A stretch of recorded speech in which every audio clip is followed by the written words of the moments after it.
The monsoon session of the parliament is on, and every single day in the last 5 days there have been new theatrics on display. The issue that parliamentarians are raising is Manipur, but nothing that is happening inside the parliament and outside is remotely related to Manipur. Today Mallikarjun Kharge was feeling insulted that his mic had been switched off, and guess what he did? He staged a walkout of the parliament right after. But the star of the day was Smriti Irani, hands down. In a scathing attack, she lambasted the Congress for not speaking about violence against women in Chhattisgarh and Rajasthan. Let's take a look at the Tamasha politics of our parliamentarians in both the houses. में जो हम चर्चा चाहते थे, उसलिए हम prime minister का statement की अपेक्षा कर रहे थे, अभी भी कर रहे हैं। Women ministers, women politicians have spoken not only on Manipur, Rajasthan, Chhattisgarh ki aur. Tell me, when will you have the guts to discuss Rajasthan? When will you have the guts to discuss Chhattisgarh? When will you have the courage to discuss what is happening in Bihar? All right, so there you saw the theatrics, the tamasha of our parliament. I'm going to get my political analyst. I'm also going to get spokespersons from the BJP, the Congress and Aam Aadmi Party. Now, Advocate Mahima Singh, she's of the Congress.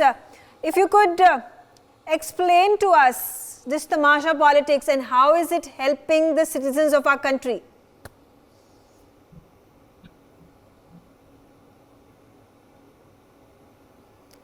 Advocate Mahima, if you can hear us. Jai Hind. I'm sorry, the audio, there are some audio issues today, Megha. So okay, we'll try to figure that audio issue out. But if you could have heard my question, the tamasha politics, what has it got to do with governance?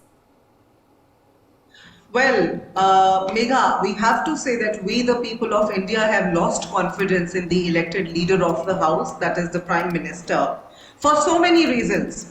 You see, the first reason why we have lost confidence in the Prime Minister is that he just refuses to show up on the floor of the Parliament, where he is dutiful not only to show up, but to speak. And especially in dire times like these, a state is burning, a state has had the wrath of violence, of ethnic riots, and I think we are on the verge of a civil war when nearby states like Mizoram are also getting affected. Another reason I'll give you why we, the people of India, have lost confidence in this government, in this BJP government and the Prime Minister, and the Supreme Court has remarked to testify what I'm going to say. The Supreme Court yesterday remarked, Justice Sanjay Kishan Kaul cited in Nagaland women reservation case. He said that you take extreme stands in the states where there is non-BJP government, but you go soft where it is your own government.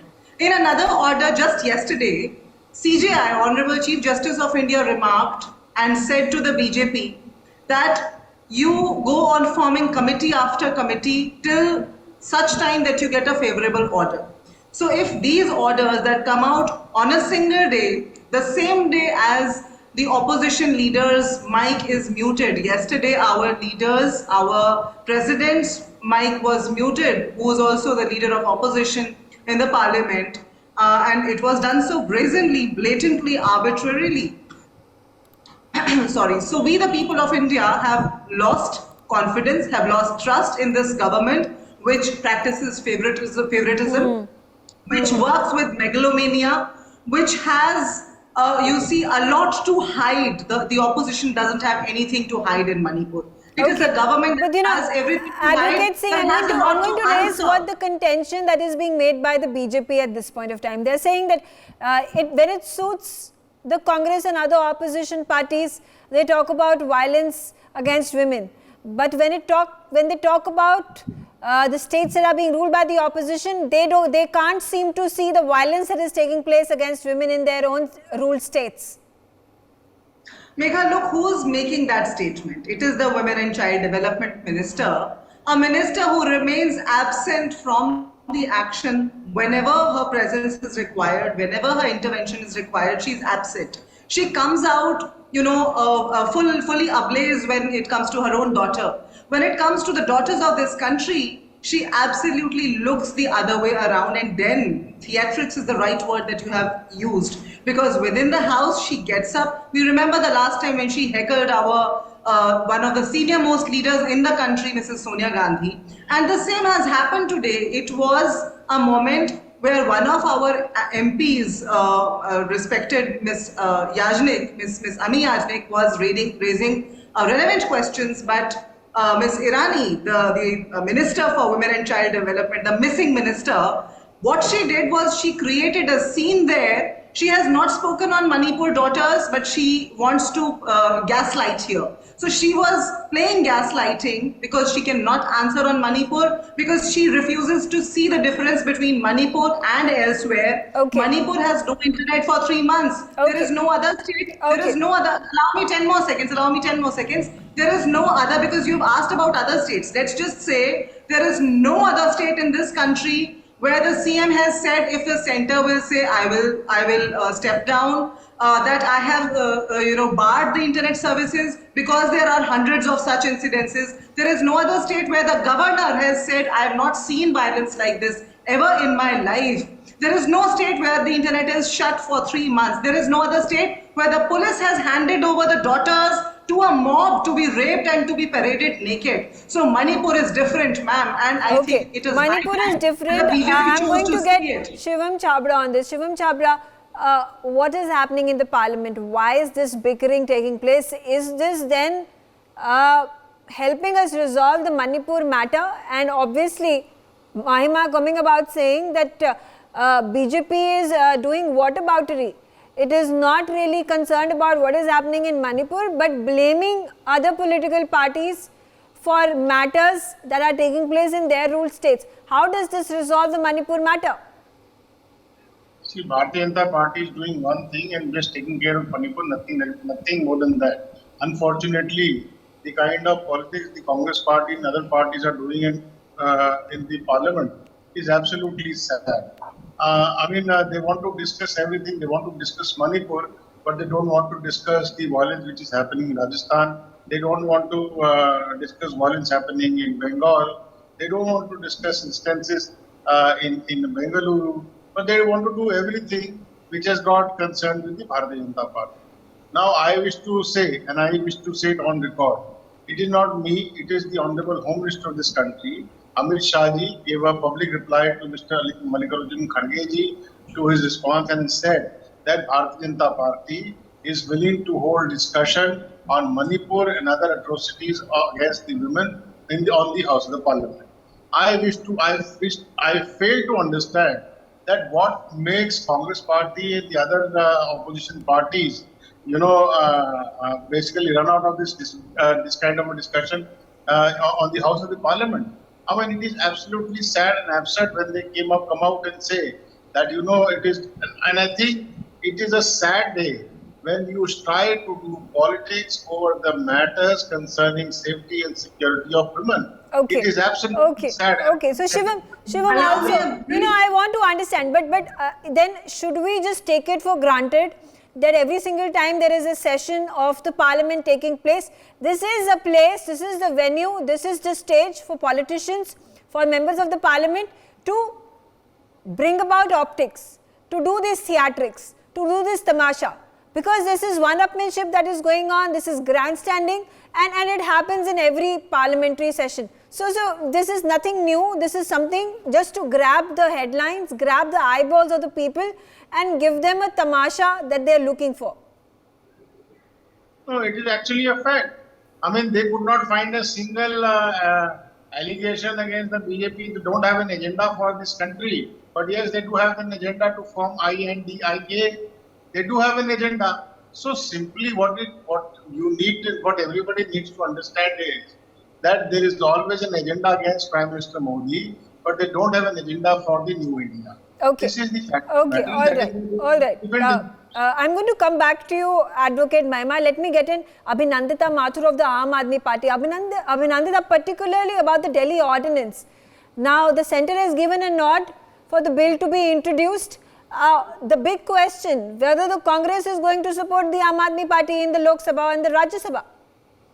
Oh, absolutely they will, and they have explicitly, said so in those terms. Absolutely, the Congress Party will support it. We don't have any doubt about it. And not just the Congress, but all other parties who have come on board, under the India platform, will support this because it is an extremely draconian, unnecessary, and unconstitutional ordinance that the BJP is trying to bring. So, absolutely, I am sure that the Congress Party will support the Aam Aadmi Party because it isn't about the Aam Aadmi Party. It is against the will of the people. It is against the people who are, it is against democracy itself. One more point I would like to make, that it's, sometimes we feel that, okay, maybe the BJP will cross this boundary or that boundary, and then they have just been pushing the boundaries totally of the, in our country and creating a state of absolute ruckus. And, and the most hurt are the women, whether they are in Delhi or in Manipur or in any other state. So, we are really hopeful that the Prime Minister will at least show up now that there is a no confidence motion in the Parliament. Okay, but the condition of Prime Minister appearing and addressing the Lok Sabha, do you think precious time is being wasted, precious time and taxpayers' money is being wasted on these one-upmanship issues, these ego games that are being played within the opposition and the BJP? I'll tell you where the taxpayers' money has been wasted. What is the point of constructing this, Raja sort of a parliament and spending 48,000 crores and so on, where barely, the Prime Minister has made guest appearances in the Parliament sessions of barely 10 hours in the last 2 years. So that is the condition. So what is he making this for? What was all that Tamasha about?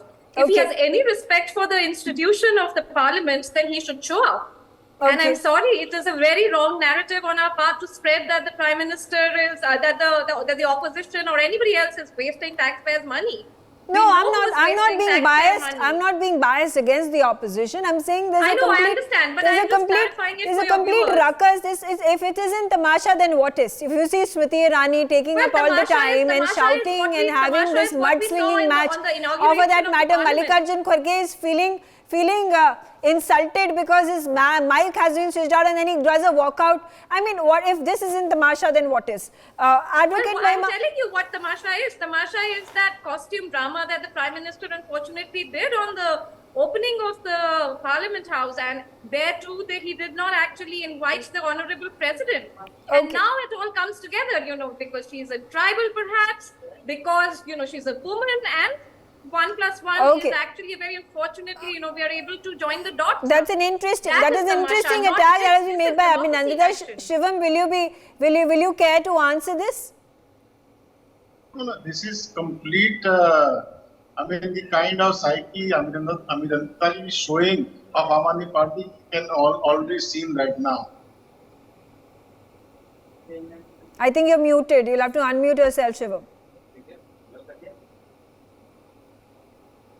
But unfortunately, she does not bother to talk the atrocities which is happening in the states of Rajasthan, Bengal, Bihar. But that's not the point.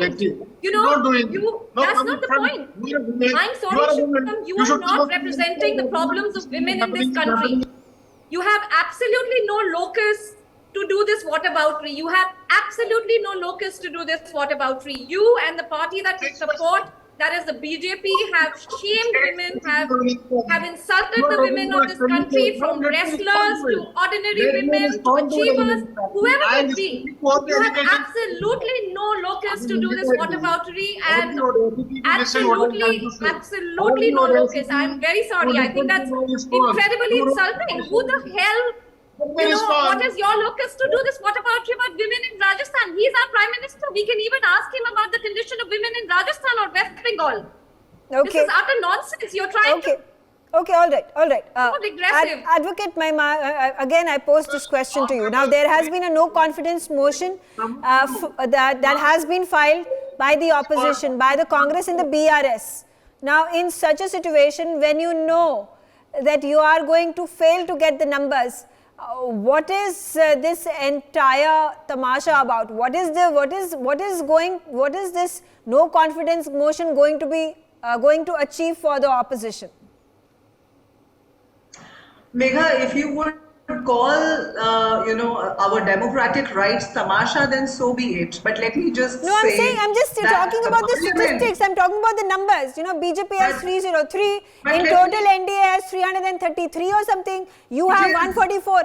I mean, I don't think if this is what you're trying to persuade Prime Minister to arrive in the Lok Sabha, I don't think that's going to happen. Do allow me to complete my thought before you hasten to react to my incomplete answer. Yeah, go ahead. I was going to say that the parliament belongs to the opposition because the government has its huge offices where the government works at. In a democracy, the parliament is a special platform for the opposition to come as representatives of the people and question the government where they have failed. The parliament, unfortunately, is not for chest-thumping performances by, a self-proclaimed Yug Purush or Vishwaguru. It is also not for singing their glories on their own for the ruling party, that is the BJP here. The parliament must question, must raise the voice of we the people of India where it must be raised. The dichotomy here,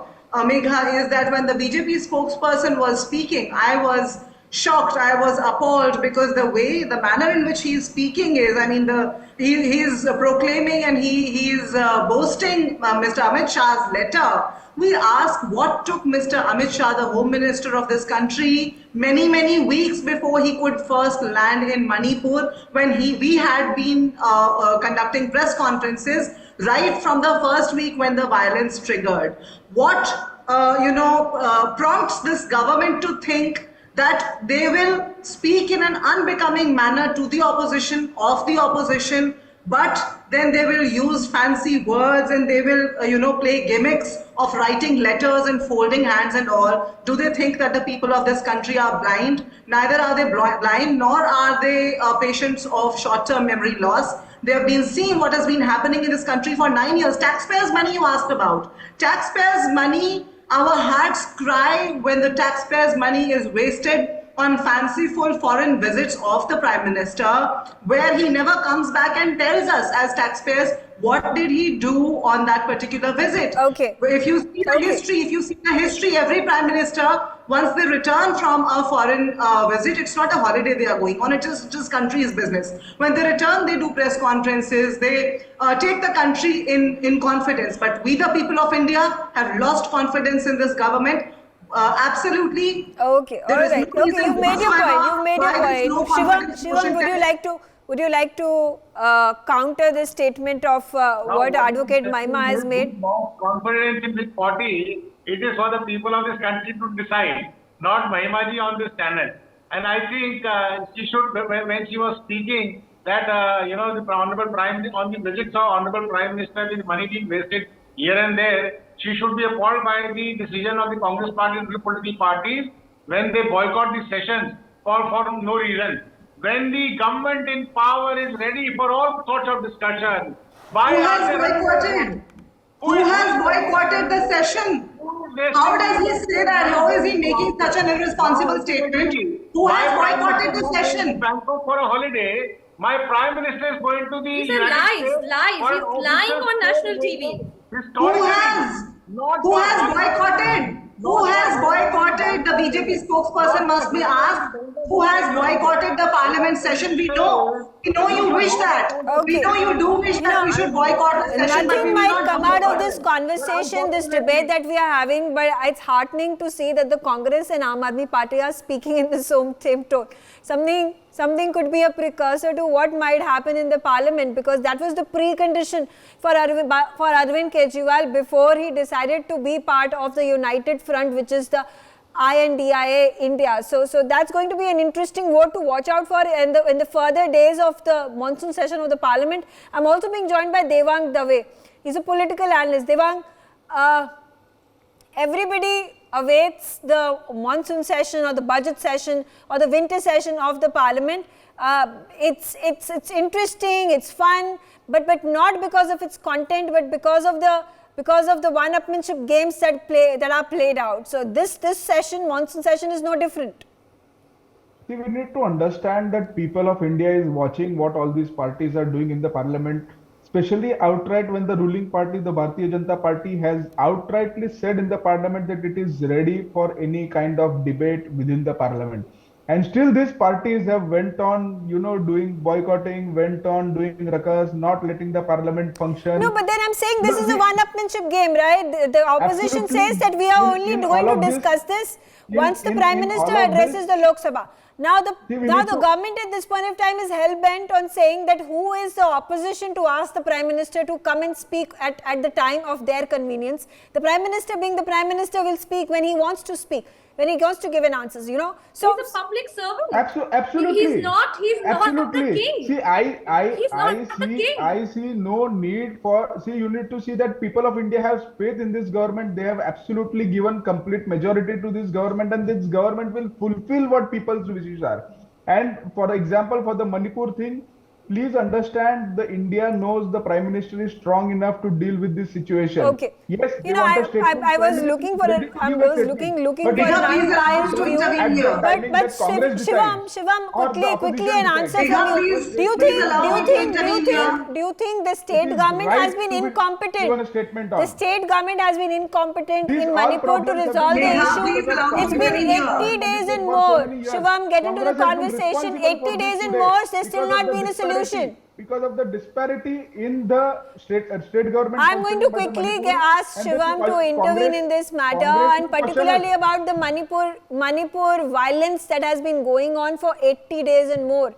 Is this state incompetence? It is a matter of grave concern, and I tell you, the union government is already looking into the matter. But you have to be patient enough to understand and analyze and but the critics are saying, and the people of the country are saying, how much more patience is expected out of them? It's been more than 3 months this has been going on.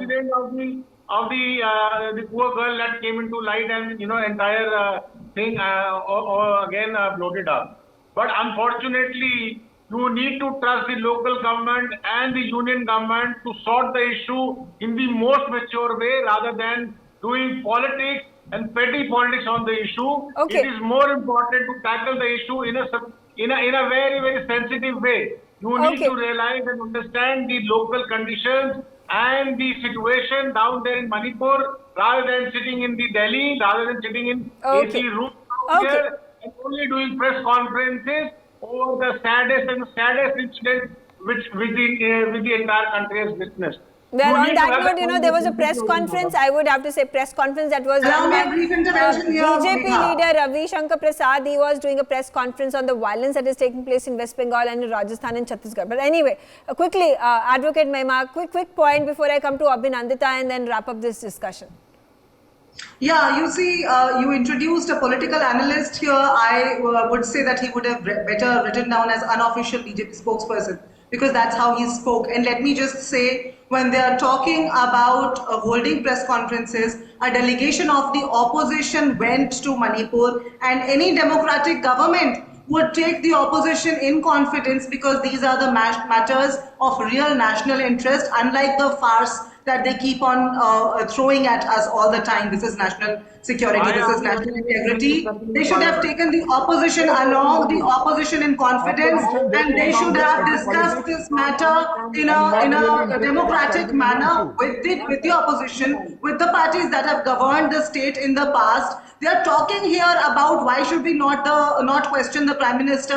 I'm asking why we, the people of India, should not question the Prime Minister. Why should we have to think before we ask the Prime Minister to speak in the Parliament? I think it should not even be a demand. I think it is his duty. It is the state government and the central government in collusion with each other, mind you. State government and the center is in collusion with each other in failing Manipur. Hundreds of lives lost, thousands of people displaced, hundreds of churches burnt down. It is a clear case of state-sponsored slow genocide for ethnic cleansing, Megha. Hold it. Abhinandita, quickly. I'm going to quickly give you 30 seconds before I wrap this up. Ironically, we all Look, know it's what very- Congress has done it's over very, the very period. sad. I will request Abhinandita to, Abhinandita. Yeah. Look, it's very unfortunate, very painful, very hurtful for everyone, including and especially women, to have arguments like this. You know, it seems like we are back to some regressive barbaric era where we are ruled by almost like a foreign ruler, who is not willing to, care for his own people. ये मोदी जी जो है, इन्होंने सबका नाक में दम कर दिया है। ना युवक के पास नौकरी है, ना महिलाओं के पास इज्जत है, ना बुजुर्गों के पास पेंशन है, जहां जाते हैं कबाड़ा करते हैं। और मणिपुर में भी जैसे ही इनका सरकार आई, सेम थिंग ही डिड।